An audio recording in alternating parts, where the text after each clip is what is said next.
धावा वाजवा वाजवा मेंढ्या वाजवा असा मग त्याला युक्ती सुचते. आता हे गावकरी रोज शांतच असतात, ते कुठे जातात शेतामध्ये रोज काम करायला वगैरे. मग तो काय करतो झाडाच्या फांदीवर चढतो आणि जो असा ओरडतो लांडगा आला रे आला, लांडगा आला रे आला, वाजवा वाजवा मेंढ्या खाऊ लागला. मग सर्व गावकरी काठी वगैरे घेऊन धावत धावत धावत धावत येतात. आज काही महिला वगैरे असतात तर ते वाजवतात, ते काय असतात दाट वगैरे असतात ना आणि चमच त्याच्याने वाजवतात की कोणी आला असेल लांडगा आला असेल पडत येतात. मग नाही का तो चिनू हसू लागतो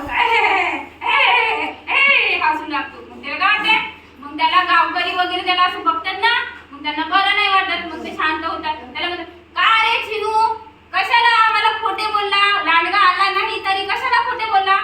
मग तो दुसऱ्या दिवशी पण आता शेळे घेऊन जातो. मग त्याला आणखी वाटते मजा करू की आणखी त्याला असं वाटते की मजा करायची म्हणून तो दुसऱ्या दिवशी बोलतो लांडगा आला रे आला, लांडगा आला रे आला. मग आता गावकरी आणखी ऐकते. गावकऱ्याला असं वाटते की हा काल सारखाच आपल्याला हे करतो म्हणून काय गावकरी येतच नाही. मग आता त्याला वाटते गावकरी तर येऊनच नाही आले. मग तो काय करतो दुसऱ्या दिवशी तिसऱ्या दिवशी वाघ आला रे आला, वाघ आला रे आला, वाघ आला रे आला असा बोलतो. मग गावकरी पुन्हा धावत येतात आणि गावकरी पुन्हा ते काठ्या घेऊन ते ताटा आणि हे चमच घेऊन वाजवतात महिला आणि गावकरी काठ्या घेऊन येतात. पण तरी काय वाघ आलेला असतं का नाही, वाघ आलेला असतो का नाही, वाघ काही आलेला नसतो. मग त्याला ते वाघ आलेला नसतो. मग तो आणखी हसू लागतो असं हसू लागतो. मग त्याला काय तो असा हसू लागतो ना मग त्यांना आणखी वाईट वाटते. मग ते असे चुपचाप बसतात. मग त्याला काय म्हणते काय रे चिनू तू आमच्याशी नेहमी खोटा बोलतो, बघशील एक दिवस खरंच वाघ येईल ना सर्व मेंढ्या खाऊन जाईल. मग काय होते आणि ते चालले जातात. आता तो फांदीवर चढून ओढतो ना नेहमी तर तो असा फांदीवर चढून ओरडत असतो. तेवढ्यात ना तो मागे पलटून बघतो मेंढ्या अशा ओरडत असतात पडत असतात इकडे तिकडे.